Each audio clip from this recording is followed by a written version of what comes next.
হালকা মনে করি এবং তেমন গুরুত্ব দিই না।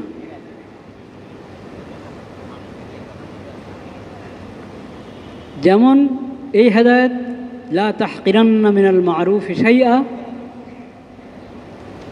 কোনো নেক আমলকে হালকা ভেবে ছাড়বে না। ঠিক নবী করিম সাল্লাল্লাহু আলাইহি ওয়াসাল্লাম বলেছেন, ইয়াকি ওয়া মুহাক্কারাতিজ যুনুব, গুনার কাজ। একটা পরিভাষা তো আমাদের আছেই, কবিরা গুনাহ, সগীরা গুনাহ। সগীরা গুনাহ মানে ছোট গুনাহ, তো ছোট গুনাহ আর কি সমস্যা, হয়ে গেল। নবী করিম সাল্লাল্লাহু আলাইহি ওয়াসাল্লাম বলেছেন যে গুনাহগুলোকে মানুষ ছোট মনে করে, হালকা মনে করে, আর এই কারণে ওগুলো থেকে বাঁচার চেষ্টা করে না। খবরদার, তুমি এমন করবে না। গুনাহ ছোট হলেও করব না, নেক আমল ছোট হলেও ছাড়ব না।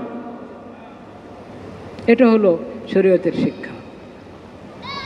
ইদা জুলজিলাত যে সূরাটা আছে না, সূরাতুজ জিলজাল, ওই সূরার ওই শিক্ষাটাই নবী করিম সাল্লাল্লাহু আলাইহি ওয়াসাল্লাম 2 হাদিসে বলেছেন, ফামান ইয়ামাল মিসকালা যাররাতিন খায়রান ইয়ারাহ ওয়া মান ইয়ামাল মিসকালা যাররাতিন শাররান ইয়ারাহ। অনেক নেক আমল আছে, আমরা মনে করি এটা তো একটা সামাজিক কাজ, জাগতিক প্রয়োজনে এই কাজটা আমরা করি, অথচ এটা হাদিসে উৎসাহ দেওয়া হয়েছে এই কাজের। নেক আমল, ওটার উপরে সওয়াব আছে। একটা তো জাগতিক বৈধ যে কোনো কাজ আমি যদি ভালো নিয়তে, সুন্দর নিয়তে করি, সেটা তো আল্লাহ সওয়াব দান করবেন। কিন্তু কিছু কাজ এমন যেগুলোকে আমরা শুধু বৈষয়িক কাজ মনে করি, নিজেদের প্রয়োজনের কাজ মনে করি, অথচ হাদিস শরীফে ওসব কাজের ব্যাপারে উৎসাহ দেওয়া হয়েছে, ওগুলোর সওয়াব বর্ণনা করা হয়েছে, কিন্তু আমাদের তেমন খুব চর্চা নাই, অনেকে ওগুলোর ব্যাপারে বেখবর। একটা আমল গাছ লাগানো, খুব চর্চা আছে না আমাদের দেশে, গাছ লাগান, পরিবেশ বাঁচান, বলে কি না? গাছ বাঁচান, পরিবেশ বাঁচান। সবুজায়ন, সব জায়গায় সবুজ, কৃত্রিম সবুজ না, বাস্তব গাছের সবুজ। সবুজ অনেক গুরুত্বপূর্ণ নেয়ামত আল্লাহ তাআলার। সবুজ আল্লাহ তাআলার অনেক বড় গুরুত্বপূর্ণ নেয়ামত। বৃক্ষ, গাছ আল্লাহর নেয়ামত। আমাদের নিয়ম হলো, কখনো আমরা আমাদের ইসলামী শরীয়তের বিষয় জানি না যে আমাদের শরীয়তের মধ্যে এটা আছে, ওগুলো আমরা পশ্চিমাদের থেকে ধার নিতে যাই, তাদের কাছ থেকে আসে, তা আমাদের সরকার বলে, আমরাও বলি।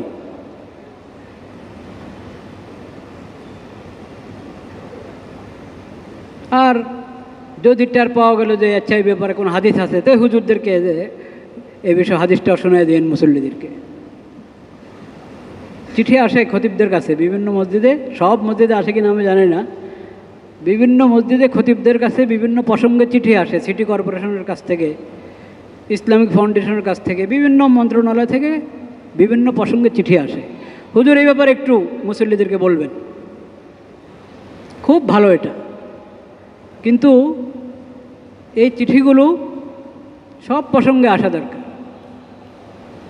বর্ষার মৌসুম, এখন গাছ লাগানো দরকার, এই ব্যাপারে একটু উৎসাহ দিয়ে দেন মানুষকে গাছ লাগানোর জন্য, ভালো কথা। তো এরকম প্রসঙ্গ তো অনেক আছে, ওইসব প্রসঙ্গের ব্যাপারে যদি চিঠি আসতো যে এই বিষয়ে একটু বলেন, হুজুর আমাদের রোডঘাট ছবিতে ভরা, অশ্লীল ছবিতে ভরা, এই বিষয়ে কিছু বলেন, ওই চিঠি আসবে না, ওই চিঠি আসবে না। হুজুর সুদ হারাম, এই বিষয়ে একটু বলেন মুসল্লিদেরকে, ঘুষ হারাম, এই বিষয়ে বলেন একটু মুসল্লিদেরকে, ওসব চিঠি আসবে না। ন্যায় বিচার ফরজ এবং শাসন ব্যবস্থা যেটার দ্বারা ইনসাফ প্রতিষ্ঠা হতে পারে সেটা একমাত্র ইসলামী শরীয়তের মধ্যে আছে। এই বিষয়ে মুসল্লিদেরকে বোঝান। ওই চিঠি আমরা পাইনি এখনো।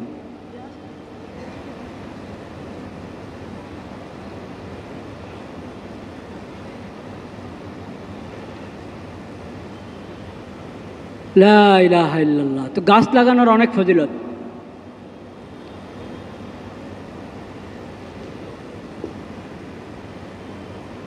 আপনারা জানেন, শুনেছেন হাদিসগুলো।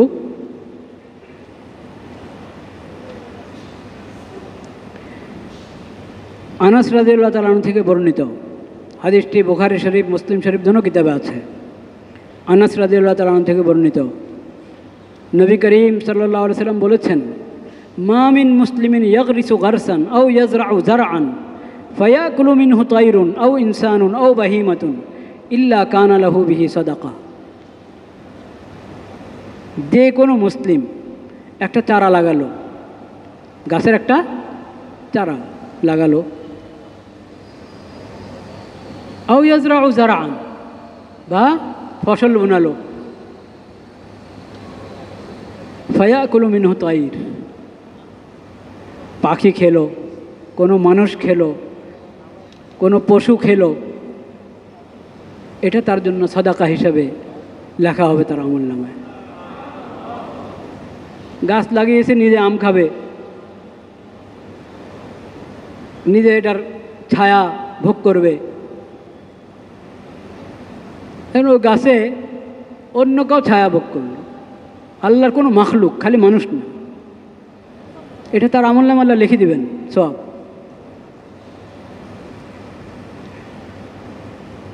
ফল গাছের নিচে পড়েছে, একদিন উঠে নিয়ে খেলো, আল্লাহ তার আমলনামা লিখে দিবেন যতদিন এই গাছ চলতে থাকবে।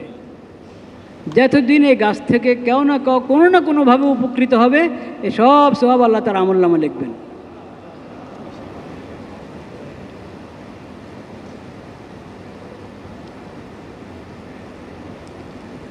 জাবের রাদিয়াল্লাহু তাআলা আনহু থেকে বর্ণিত, নবী করিম সাল্লাল্লাহু আলাইহি সাল্লাম বলেছেন, মা মিন মুসলিমিন ইয়াগরিসু গারসান ইল্লা কানা মা আকালা মিনহু লাহু সাদাকা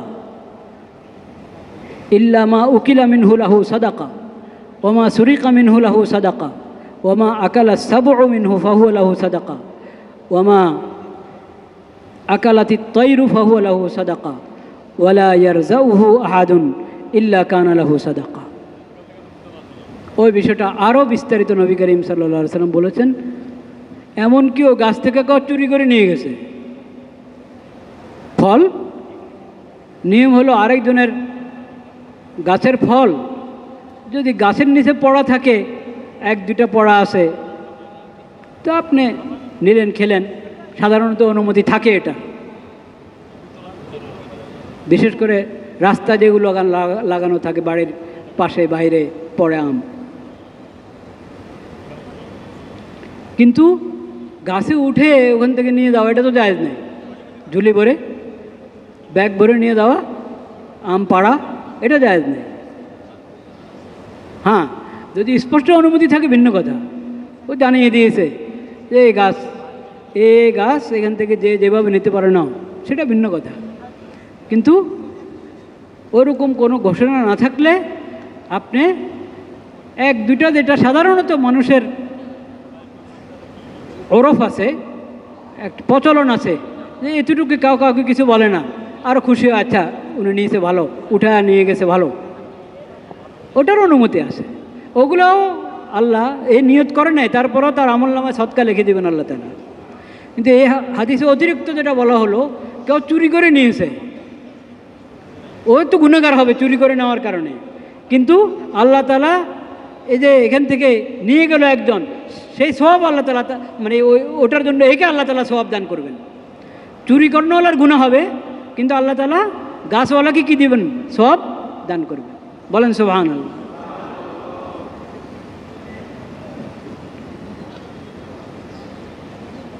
এরকম অনেক হাদিস, একটা তো এমন যে শুনে অবাক হবেন। নবী করিম সাল্লাল্লাহু আলাইহি সাল্লাম বলেছেন, তুমি একটা গাছের চারা লাগাচ্ছিলে, ইন কামাত আলা আহাদিকুমুল কিয়ামাতু ওয়া ফি ইয়াদিহি ফাসিলাতুন ফালইয়াগরিসহা, মুসনাদ আহমদের মধ্যে হাদিসটি। একটি গাছ লাগানোর ইচ্ছে করলেন, তো এখন আপনি ঝুঁকছেন, এটা লাগাবেন, লাগান নাই, এখনও লাগানো শুরু করতে পারেন নাই, ইচ্ছা করেছেন, ঝুঁকছেন, ওই সময় কিয়ামত হয়ে গেছে, মানে কিয়ামত শুরু হয়ে গেছে। আখিরি জামানার কথা, কিয়ামত শুরু হয়ে গেছে, তো কী করবা? আরে এখন গাছ লাগায় লাভ হবে কি? ফেলে দিবা? নবী করিম সাল্লাল্লাহু আলাইহি ওয়াসাল্লাম বলেন, তুমি তোমার কাজ সারো, লাগাইয়া যাও। কি করো? লাগিয়ে দাও। এটা আখিরি নবীর বক্তব্য হতে পারে, এটা নবীর বক্তব্যের মধ্যে হতে পারে, নবীর হাদিসে এটা হতে পারে। লা ইলাহা ইল্লাল্লাহ, লা ইলাহা ইল্লাল্লাহ। আর একটা মৌলনীতি নবী করিম সাল্লাল্লাহু আলাইহি সাল্লাম বলে দিয়েছেন, মৌলনীতি বলে দিয়েছেন নবী করিম সাল্লাল্লাহু আলাইহি সাল্লাম। সাহাল ইবনে মুআজ রাদিয়াল্লাহু তাআলা আনহু হাদিসটি বর্ণনা করেছেন, মান বানা বুনিয়ানান মিন গায়রি যুলমিন ওয়ালা আতিদাইন আও গারাসা গারসান ফি গায়রি যুলমিন ওয়ালা আতিদাইন কানা লাহু আজরুন জারিন মান তাফা বিহি মিন খালকিল্লাহি তাআলা তাবারাকা ওয়া তাআলা।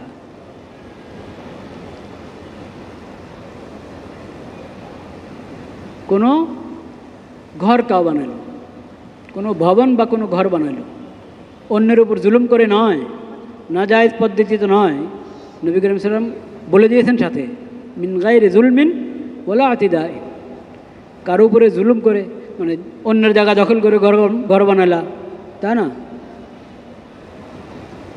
অর্থ যেটা দিয়ে ঘর বানিয়েছ সেটা জুলুমের অর্থ, ওরকম না। হালাল অর্থ দিয়ে হালাল জায়গায় তুমি একটা ঘর বানাইলা, ছোট হোক বড় হোক। একটা গাছ লাগাইলাম, ওটাও জুলুম ছাড়া, ন্যায়ভাবে একটা গাছ লাগাইলাম।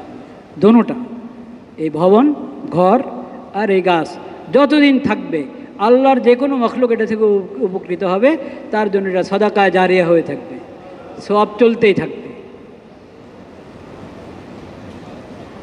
মুসনাদ আহমদের 15,616 নম্বর হাদিস। আরও আছে হাদিস, আমি এতটুকু বললাম। এতটুক এই যে নবী করিম সাল্লাল্লাহু আলাইহি ওয়াসাল্লামের শিক্ষাগুলো এই পর্যন্ত, এটা আমাদের বুঝে আসে সহজে, আমাদের বুঝে আসে সহজে। গাছ লাগানোর কত ফায়দা আমরা জানি। আচ্ছা, আমাদের নবীজি এমন উপকারী, এমন গুরুত্বপূর্ণ একটা জরুরি কাজের উপর আমাদেরকে সতর্ক করেছেন, উদ্বুদ্ধ করেছেন, আমাদের কাছে ভালো লাগে, খুশি লাগে। কিন্তু মনে রাখবেন, নবী করিম সাল্লাল্লাহু আলাইহি সাল্লামের শিক্ষা এখানে শেষ না, এখানে শেষ না। নবী করিম সাল্লাল্লাহু আলাইহি সাল্লামের শিক্ষা হলো, তার শিক্ষার মধ্যে পূর্ণতা রয়েছে, তার শিক্ষার মধ্যে এই দিক সেই দিক, ভিতর বাহির, ইহকালীন এবং পরকালীন, এই দুঃখ, এই কি বলে, এই জগৎ আর সেই জগৎ, দিলের জগৎ আর এই জগৎ দুনিয়া, ওই জগৎ আখিরাত, দিলের জগৎ কলব, আর বাইরের জগৎ আমার দেহ। দৃশ্য পরিবেশ, অদৃশ্য পরিবেশ, সব কিছুর ব্যাপারে নবী করিম সাল্লাল্লাহু আলাইহি ওয়াসাল্লামের হাদিসে, নবী করিম সাল্লাল্লাহু আলাইহি ওয়াসাল্লামের সিরতে শিক্ষা রয়েছে। মুমিন সে, মুসলিম সে, যে নবী করিম সাল্লাল্লাহু আলাইহি ওয়াসাল্লামের যাবতীয় শিক্ষাকে গ্রহণ করে, জাগতিক শিক্ষা এবং আখিরাতের শিক্ষা, বাহিরের জগতের শিক্ষা, ভিতরের জগতের শিক্ষা, দৃশ্য জগতের শিক্ষা, অদৃশ্য জগতের শিক্ষা, সকল শিক্ষাকে গ্রহণ করে, সে হলো আসল মুসলিম, প্রকৃত মুসলিম, প্রকৃত মুমিন।